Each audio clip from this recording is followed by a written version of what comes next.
Olá, sou Cristine Petter e a convite da BPW estou aqui para conversar com vocês sobre as mulheres na política.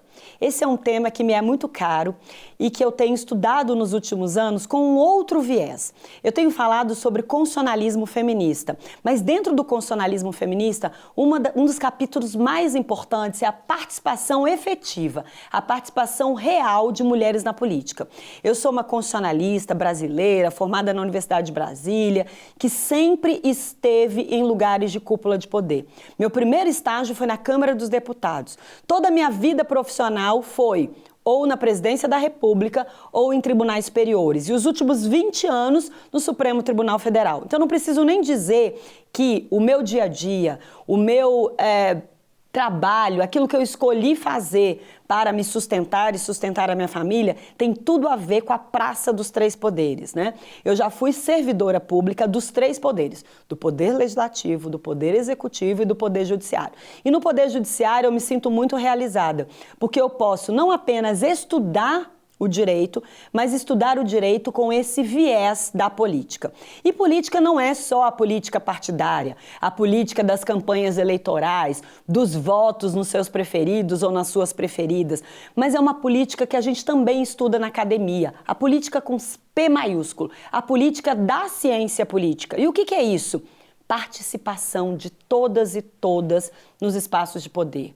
Que todas e todos os brasileiros possam ter a oportunidade de participar da vida do Estado, da vida pública, da formulação de políticas públicas, como eles e elas quiserem, como eles e elas se colocarem à disposição, na sua energia, na sua vocação, dentro dos seus nichos empresariais, dentro dos seus nichos da própria política, dentro dos seus nichos e ideologias que escolheram para a vida. Mas isso não é tão simples assim. É preciso dizer que participar da política exige primeiro uma consciência, depois um planejamento, por fim, uma preparação muito específica.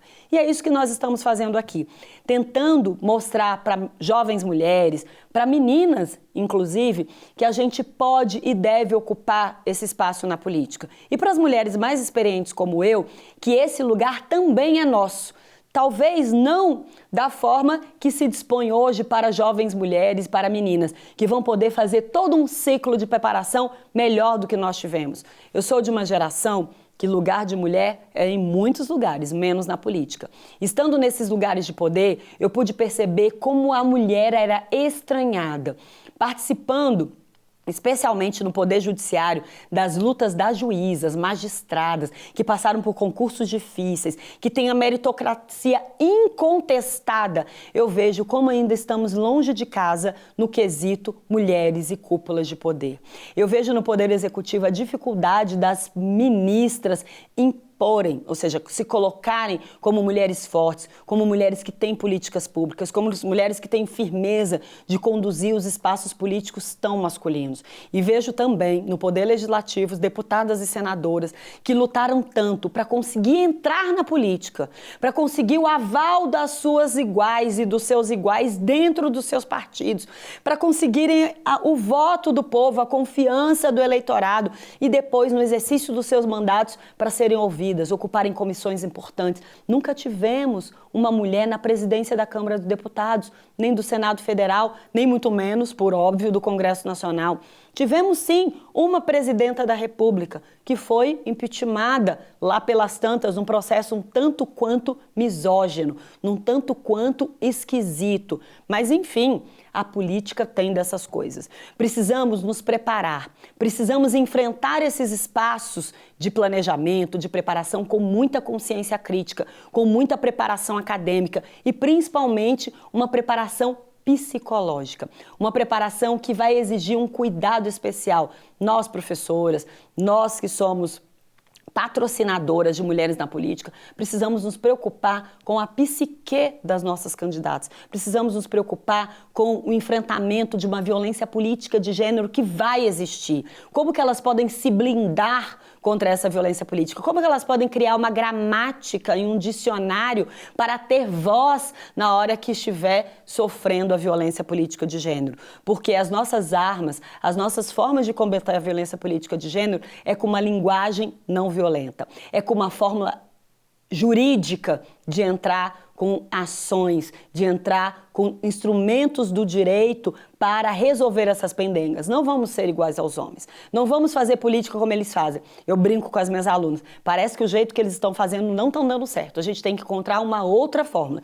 E é isso que eu estou aqui para dividir com vocês. Eu tenho trabalhado a questão específica de mulheres na política num grupo de extensão aqui em Brasília que se chama Elas Podem. Esse grupo de extensão é para formar jovens meninas, né, jovens mulheres lá do ensino médio, para elas começarem a ter vontade, a despertar a vocação para a política. E aqui dentro da universidade eu formo as minhas alunas de graduação em Direito, de graduação em Jornalismo, de graduação em Psicologia, Ciência Política e Relações Internacionais, para que elas possam ir até essas jovens mulheres lá nas escolas e elas possam passar um recado para essas meninas, que estar na política é difícil. Estar na política, muitas vezes, elas vão ouvir em casa, vão ouvir nas igrejas, vão ouvir nos meios sociais que elas convivem, que não é para elas, que elas são muito docinhas, que elas são muito frágeis, que elas são muito vulneráveis para esse ambiente da política e reverter esse quadro. Então, eu formo meninas aqui na universidade para irem até jovens meninas do ensino médio e dar um recado de que a política é difícil, de que a política é cruel, que existe violenta política de gênero, mas que nós estamos estudando e criando fórmulas para que elas possam ocupar esse espaço com mais consistência, com mais consciência e principalmente com mais sororidade. Então, nós mulheres queremos apoiar jovens mulheres, queremos formar outras mulheres para estarem nesse espaço da política.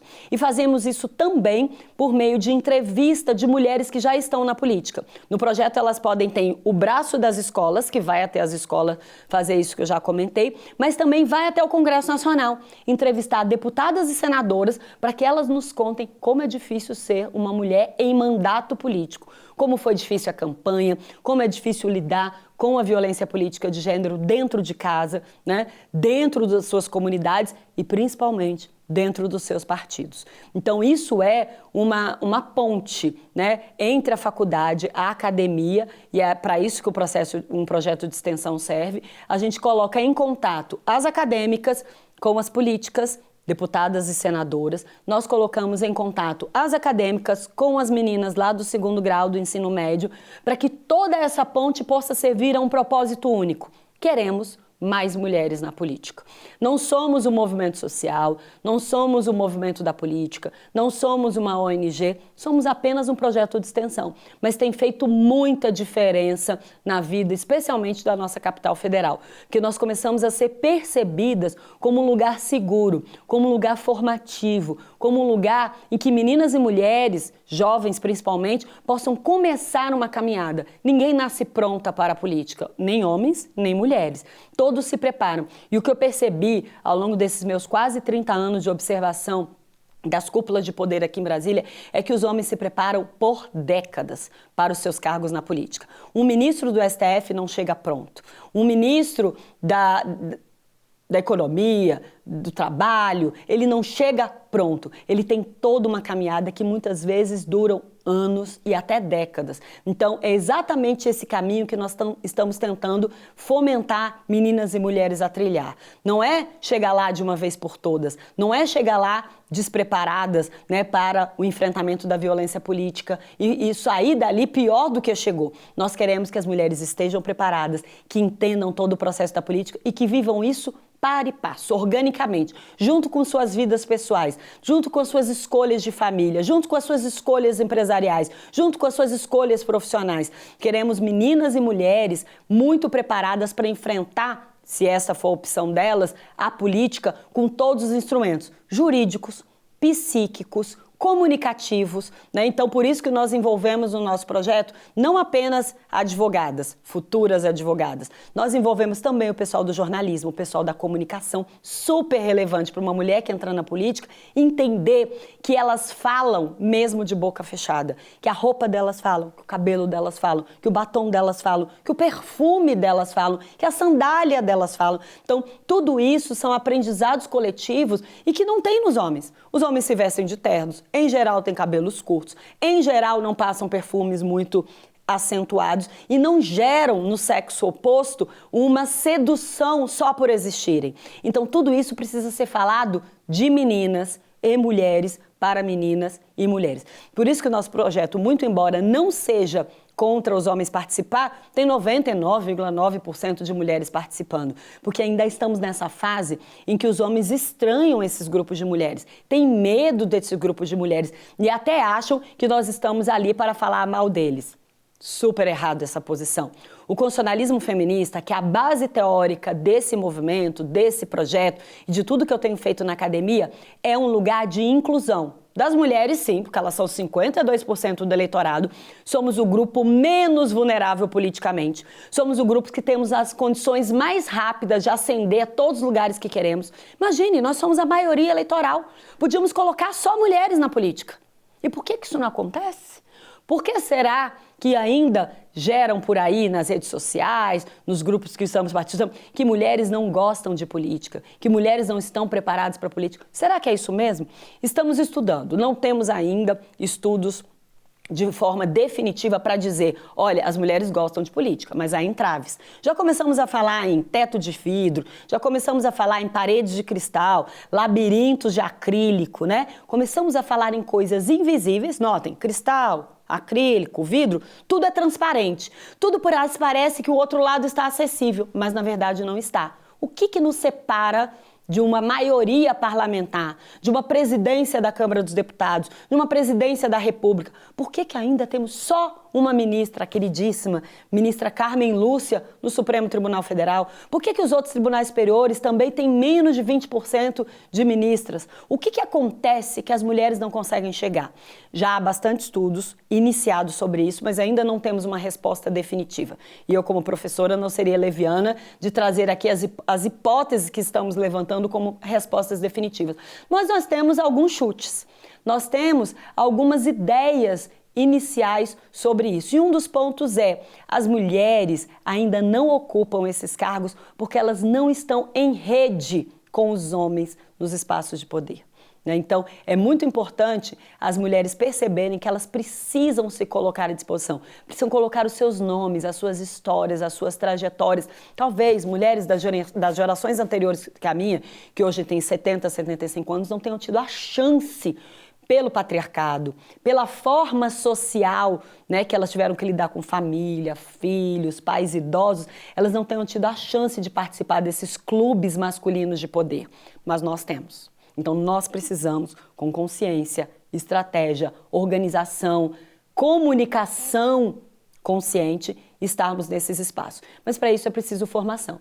Então, meu principal convite para mulheres que queiram a política é: preparem-se, estudem, tenham assessorias diversas, multidisciplinares, porque esse é o primeiro passo para falarmos de mulheres e políticas. O segundo passo é, você vai ter que se posicionar, né? Não existe mulheres na política sem o partido político. Nós temos uma tendência, quando estamos em movimentos feministas, em movimentos acadêmicos feministas principalmente, a sermos muito neutras politicamente. Isso é muito necessário. As constituintes tiveram que ser pluripartidárias. Os movimentos feministas exigem uma sororidade e nós somos tão poucas nesses espaços de poder, ainda na academia, que se a gente não se junta, geralmente a fragmentação nos enfraquece. Então temos uma tendência a ser o quê? Multipartidária, pluripartidárias e até neutras na política, nesses movimentos. Mas na hora que a gente quer entrar na política, a gente precisa entrar num partido político. Não existe candidatura, nem de mulher, nem de homem, sem partido político. Então eu brinco com as minhas alunas, que eu as formo para elas não brigarem entre si, mas elas precisam se posicionar. Elas precisam escolher um partido político. Dentre os tantos que nós temos quase 3 dezenas de partidos políticos no Brasil. Elas podem se engajar no que elas quiserem, mas elas precisam viver a vida partidária desde a faculdade, desde o momento da formação acadêmica. Por quê? Porque é neste partido político que elas vão construir as suas candidaturas e os seus mandatos. Então, estar à disposição da política é também conhecer a vida partidária. Para vocês terem uma ideia das nossas dificuldades, o direito eleitoral, na maioria das faculdades do Brasil, não é uma matéria obrigatória. Quantas e quantos advogados saem das graduações em direito sem a formação jurídica em direito eleitoral? A maioria. Isso é um problema. Mas não é um problema, que pena, é um problema. É um problema que provavelmente é uma estratégia política de manutenção do status quo. Que palavra difícil, professora. Manutenção do status quo é deixar as coisas ficarem exatamente como elas estão. E como as coisas estão? Pouquíssimas mulheres em mandatos políticos em todo o Brasil. Existem câmaras de vereadores nos nossos mais de 5.600 municípios que não tem nenhuma mulher. Existem câmaras de vereadores, e aí são dezenas ou até centenas, que tem uma mulher. Como no Supremo Tribunal Federal, sempre gosto de ressaltar isso. Ter uma mulher é quase não ter nenhuma. Essa pobre dessa mulher, ela é uma condição tão vulnerável nesse colegiado que ela é única, que ela se torna a mais hipervulnerável das poderosas que vocês conhecem. Então, quando vocês virem numa Assembleia Legislativa, num Tribunal Superior, numa Corte Constitucional, num Ministério, a mulher ser única, ela está rodeada por um séquito de homens, mesmo ela ocupando a posição mais alta, mesmo ela estando no cargo mais cobiçado, no mandato mais vantajoso, apoiem essa mulher. Ela é uma mulher vulnerável. Porque onde só existe uma mulher, é como se todos os homens ficassem provocando a sua existência, provocando a sua psique, reclamando do seu feminino, estranhando a sua voz, estranhando o seu cabelo, estranhando a sua roupa. Né? Então isso é muito pesado psiquicamente. Precisamos de mulheres da psicologia que queiram estudar as mulheres na política, porque o apoio psíquico tem que ser muito forte para que elas aguentem o tranco da política. E começa no partido político. Partido político é um lugar misógino, é um lugar patriarcal e é um lugar machista. Lá, todo mundo acha, homens e mulheres, que os homens são superiores às mulheres. Porque eles têm mais condições de voto, porque eles têm mais experiência de campanha, porque eles têm mais isso ou mais aquilo. Então, o machismo é a regra. Superioridade dos candidatos homens sobre as candidatas mulheres. Ela é muito novinha, ela não tem apelo de voto, ela não consegue falar bem nas câmeras, ela tem uma voz muito insegura, ela tem um apelo muito esquisito, o cabelo dela é muito arrepiado, ou não sei mais o quê. Enfim, todas as desculpas possíveis e imagináveis dentro dos partidos políticos para não apoiarem candidaturas. Nós temos uma cota para participação femininas em candidaturas, em chapas eleitorais, desde 1997. E qual é o resultado disso? Nenhum. Por quê? Porque dentro dos partidos políticos isso acaba sendo um detalhe, né? Uma obrigação legal que eles tentam burlar todas as eleições. Então, o primeiro ponto é: preparem-se para a vida partidária. Precisamos formar meninas que se posicionem partidariamente. Não para sair brigando umas com as outras. Não briguem nunca com uma mulher de outro partido. Apoiem.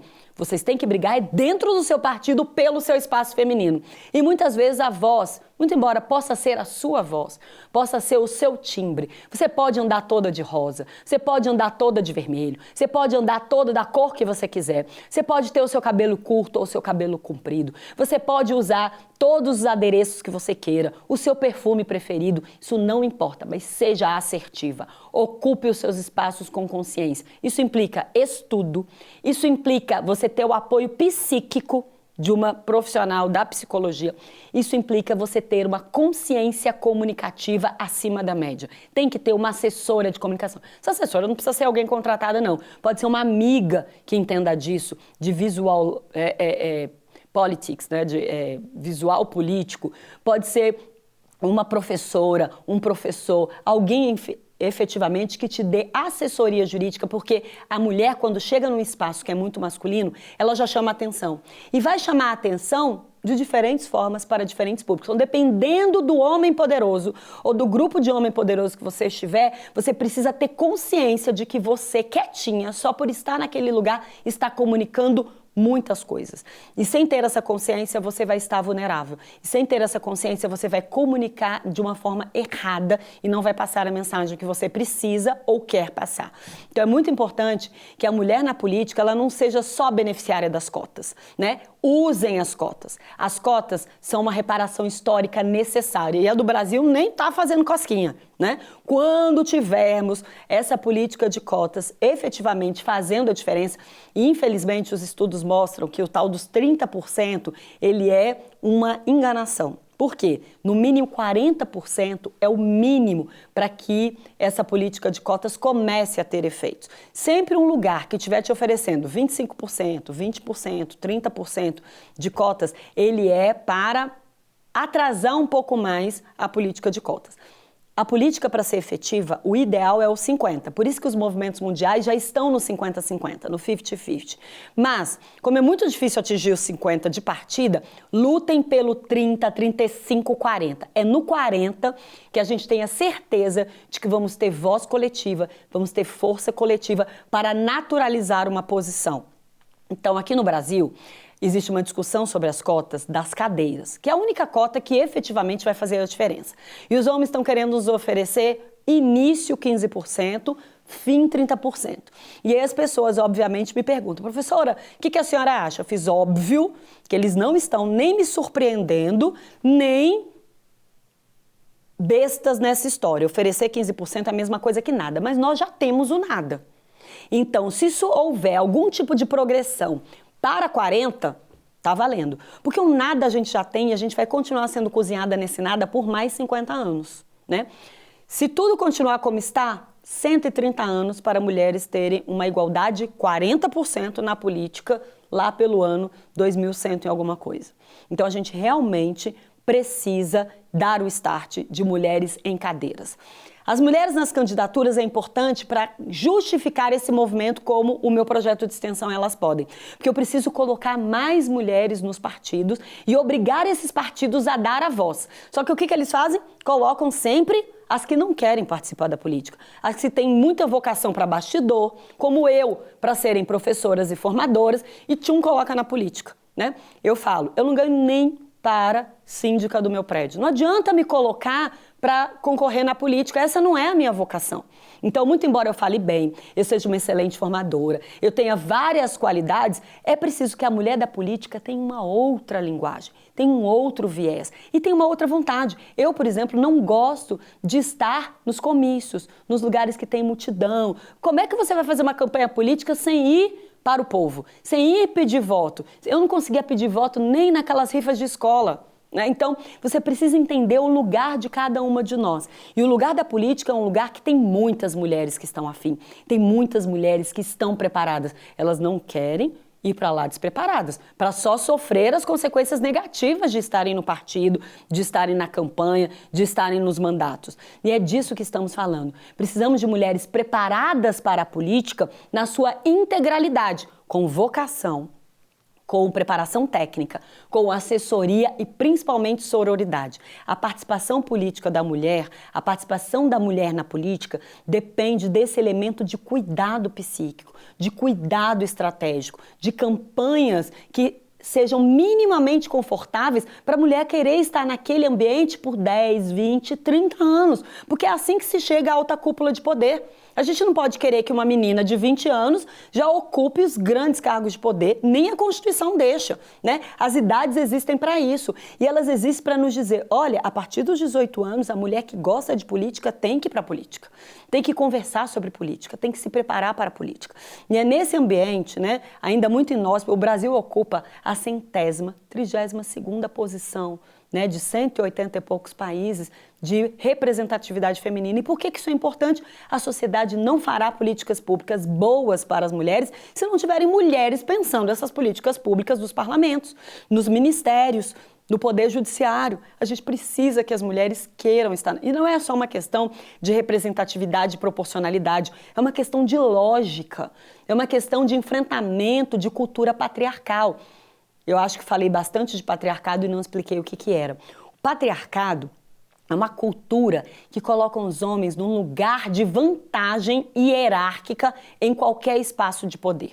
O patriarcado coloca o homem em lugar de vantagem na família, na igreja, no seu condomínio, nos lugares de poder do Estado, como Câmara, Senado. Lá, o pensamento cultural é o seguinte: os homens estão mais preparados, os homens estão melhor dispostos, os homens têm condições materiais mais bem-sucedidas. Então, todo esse movimento que coloca os homens num lugar de melhor posição, não necessariamente superioridade, mas num lugar de mais preparo, mais vontade, mais força, mais foco, mais fé, mais qualquer coisa, é o patriarcado. Então nós precisamos dizer, olha, nós não queremos o matriarcado, que daí inverte a ordem. Fala, não, quem está melhor preparada, quem está melhor aparelhada, quem tem mais vontade, quem tem mais condições são as mulheres. É a mesma coisa do machismo e do feminismo, só que não é movimento. Tudo que tem ismo é movimento. Patriarcado é uma cultura sutil, que está em todos os espaços, mas nunca aparece com esse nome.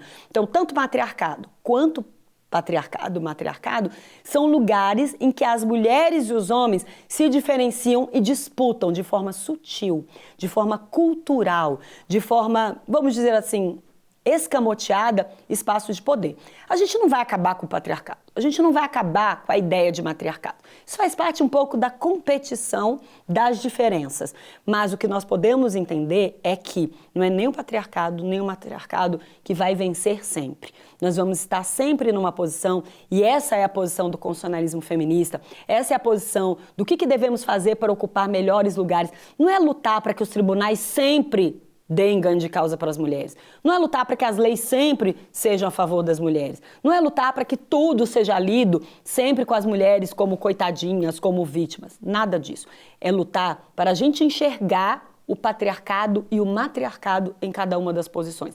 Sempre que a balança estiver pendendo muito para um lado, a gente acende um sinal de alerta. Para quê? Para tentar equilibrar, para tentar balancear.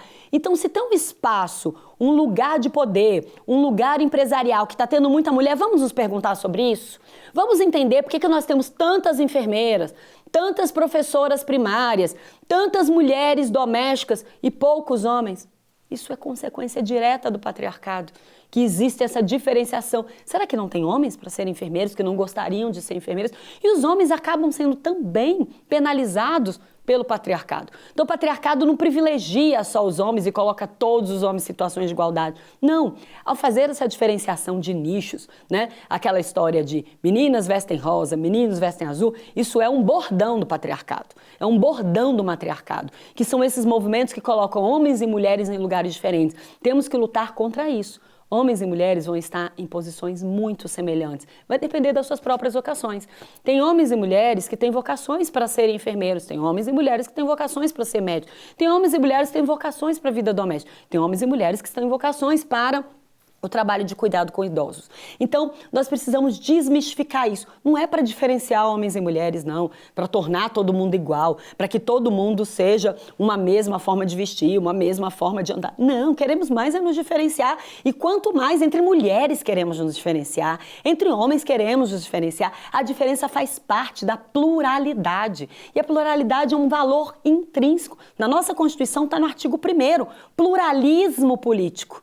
Então, as diferenciações são necessárias, o constitucionalismo feminista vai sempre trabalhar por essas diferenciações, mas o que nós queremos nessa diferenciação? Paridade, equidade e representatividade. Então, essas são as palavrinhas-chave, né, que eu coloco para uma aula de mulheres na política, para uma aula que quer aproximar meninas, jovens mulheres da política e, principalmente, não tenham medo das estatísticas, não tenham medo das dificuldades patriarcais e machista dos partidos políticos. Não tenham medo da política estrito sensu. Ao conversar com mulheres que estão em mandatos, que são mulheres que estão em mandatos há bastante tempo, a gente fica bastante assustada, porque realmente a violência política de gênero ela é muito cruel. Mas também elas próprias nos dão forças para fazer, para continuar. E é disso que eu gostaria de concluir. A partir disso, gostaria de concluir essa nossa conversa aqui hoje, né? Tenham coragem de sair dos seus lugares confortáveis para fazer a diferença, não apenas para esses nichos que todas e todos vocês já fazem, mas para uma multidão de pessoas que vocês nem conhecem, porque uma mulher na política faz muita diferença. Muitas mulheres na política vão transformar esse Estado de Direito, vão transformar esse Brasil em uma outra coisa. Eu espero que bem melhor. Muito obrigada a todos e todas que nos acompanharam até aqui.